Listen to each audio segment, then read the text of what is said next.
Prior to starting Glastran, I have to admit I've always considered myself pretty entrepreneurial. Even as a young kid, I used to mow grass, mow yards in our neighborhood in Minneapolis, shovel sidewalks and such when I was a youngster. I remember talking my father into buying a snowblower so I could make more money in the wintertime because I could do driveways faster. And my dad, which was a good business lesson, said, well, okay, but I'll buy this snowblower for you, but you have to pay for half of it with your earnings from shoveling these sidewalks. So as a, I don't know, 10 or 12-year-old kid, I'd be out there when it was 0 degrees or 10 below or whatever, shoveling, snowblowing our neighbors' driveways, and I'd come back and pull all this money out of my pocket, and it was probably 40 or 50 bucks, and my dad would divide it up, and he'd get half, and I could keep half until I paid for half of the snowblower. So that was one of my earlier lessons in a business transaction, but a good lesson from my dad. So I've always just been that way, had a paper route, have always worked, and I guess, like many, had dreamed of having my own business. I didn't have any money, I didn't know how I was going to do it, and I was fortunate to be able to go to work at CFI and become a shareholder there, and then with the profits from that business, I was able to start Glastran July 1st, 1989.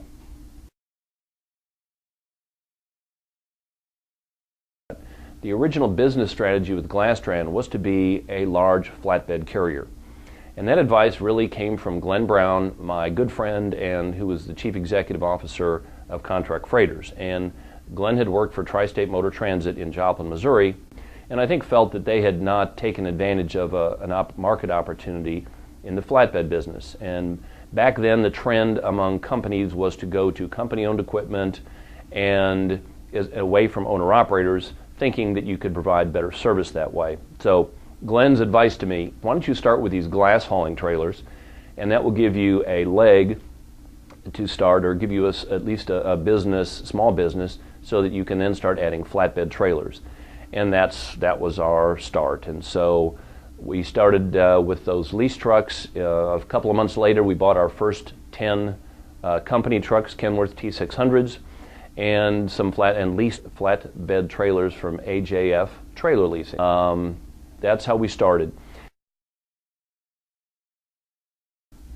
So we were operating Glastran for about a year and I was pretty good about staying, reading the industry periodicals and staying up on the other trucking companies in the country. And I happened to notice in Transport Topics, which is one of our industry publications, that Duncan McCrae, who was then the owner and the chief executive of Melton Truck Lines, that in 1990, Duncan McCrae became chairman of the American Trucking Association.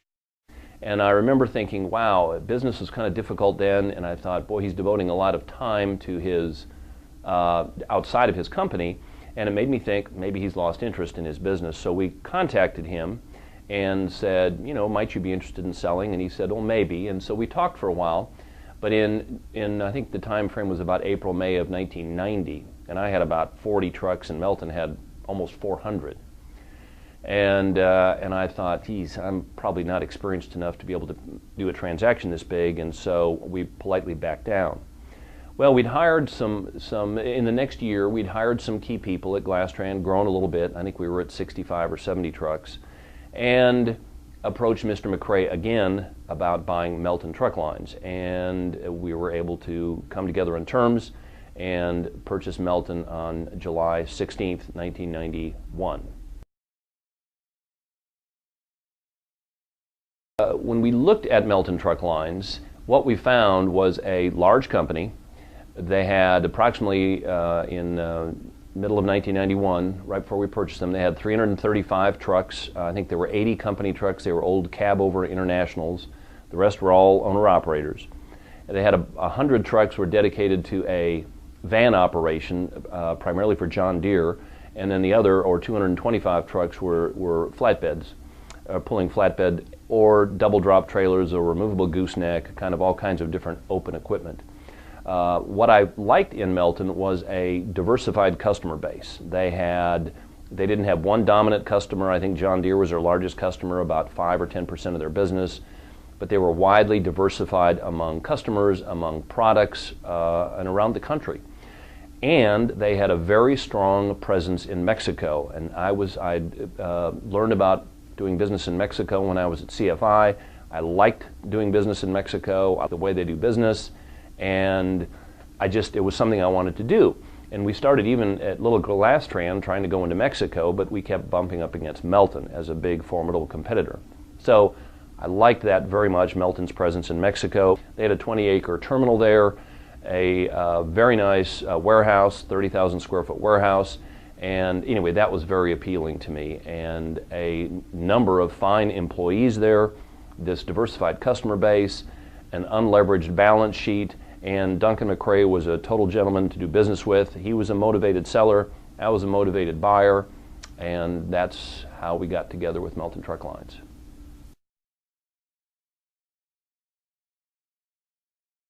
I think you have to go way back, at least in my case, when I think about being this fortunate, to go back to parenting, good parenting.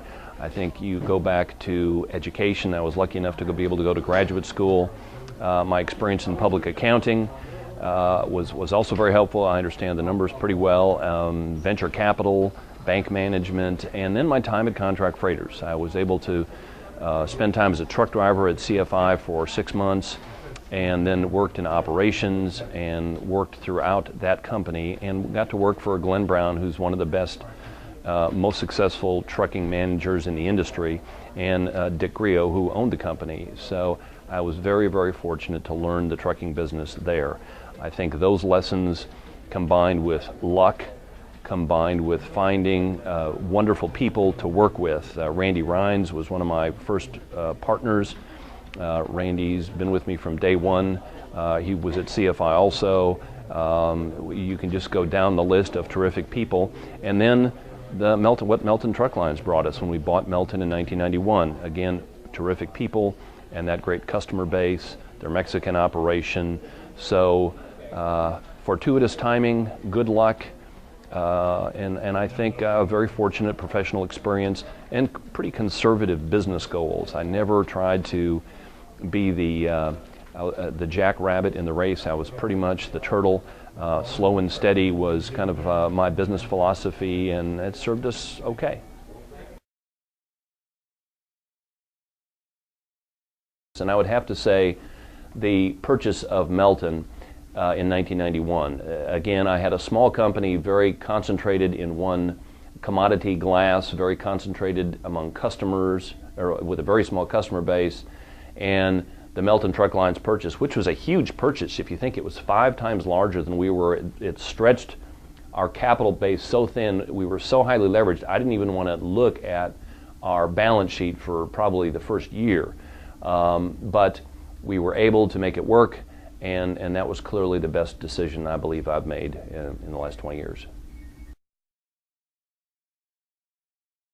I'm standing next to a driver photo board, and this is one of the things I like to brag about. This was my idea. It came about because sometime 10 or 15 years ago, I was in the terminal and talking with someone, and a driver walked by, kind of a quiet guy, head down, and I remember saying to someone, "Who's that?" And they go, "That's Jimmy Gay. He's driven here for 15 years. I thought, my goodness, how bad of me that I don't know someone that's devoted so much of their time to me like Jimmy. And there were other examples of that. We've got so many drivers that just, we don't see them very often, and they keep their head down, they do their job, they're delivering freight when I'm home sleeping, and I just was sort of humbled by that. And we came up with this idea that once a driver gets once they're here 3 years, we take a picture, we put it up on this board, and then we have them ranked by the amount of time they've been here. So as I'm looking at this, here's Jimmy Gay, joined us in 1984. Ronnie French, 1984. Mike Collins, 1988. Mike came with us from CFI. And so it's with great pride that I honor these guys by having their picture up here. And so I remember who the heck they are, because a lot of them I don't see very often. Many of them are very shy and bashful and will do anything to stay out of the limelight. Some of them we have to darn near torture to take their picture. But I'm proud of this. I'm in our driver's lounge in Tulsa, and behind me are 2 pictures of 2 fine gentlemen, Scotty Pace and Isaac Henderson. Both of these gentlemen were working at Melton when we purchased the company. And one of the more touching moments I'll remember is Isaac. Both of these gentlemen suddenly died. heart attacks, I believe, in both cases. And Isaac, I think, was in his late 40s. And I went to Isaac's funeral. It was in Shreveport, Louisiana, and he was buried in a blue coffin wearing his blue Melton shirt. And I remember being so touched by that this gentleman that had worked for us, worked for Melton Truck Lines for a long period of time, that his company meant so much to him that's the way his family thought he would want to be remembered as he was buried. So I would say the passing of these gentlemen was one of those things that worked on me and said, it's terrible that these people that have worked so hard for this company and helped it be successful have to die suddenly. So part of this is very much a remembrance for Scotty Pace and Isaac Henderson. Clearly the hardest decision I made was last year, and that involved the layoffs we had to make and the salary cuts. It was just an agonizing, terrible decision, and truthfully I probably waited too long to do it. It's one of my many mistakes, or one of my many tendencies, and very difficult decisions. I probably overanalyzed them, but reducing anyone's pay is just terribly distasteful.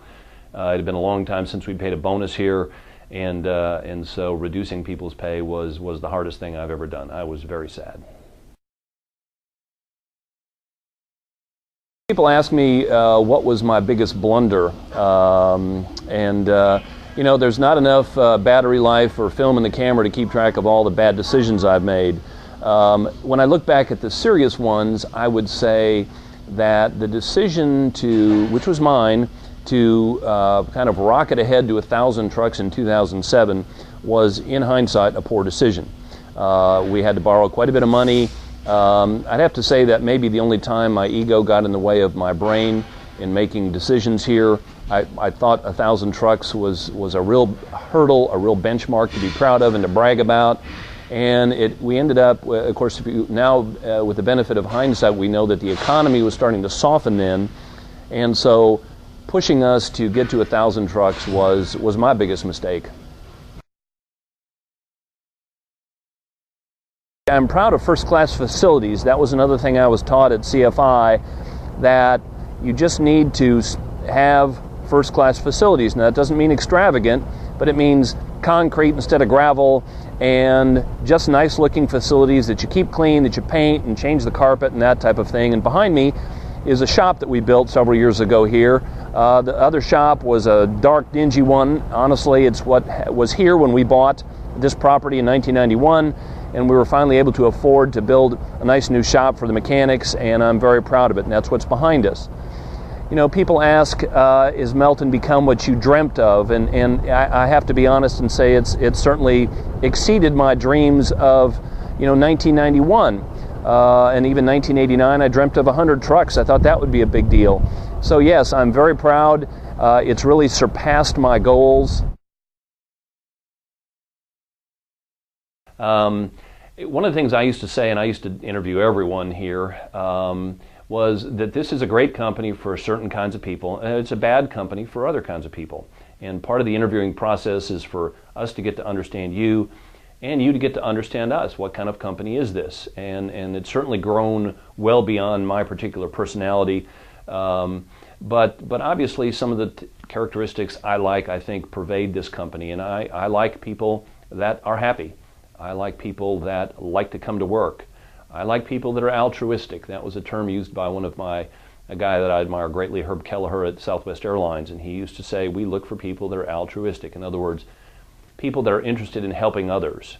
And if you come to work at this company and you're just concerned about yourself or maybe just your job, you probably won't be as happy as someone that likes to help out others. If the phone rings in any department, I've always say pick it up. It could be a customer, it could be a driver that needs some help.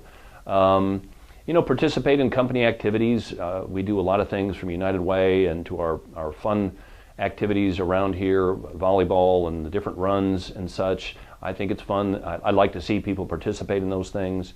Get to understand your job. That sounds silly, but make sure you know what you're doing and why you're doing it, and show up on time, and have fun. I think part of me, and I probably have a big immature streak in me, but I think we have fun around here, and I think you see a lot of smiling faces, and I can't make people be that way if this is not a good environment for them. And it's of course, it's going well beyond just me making this a good environment. It's all the people that are here.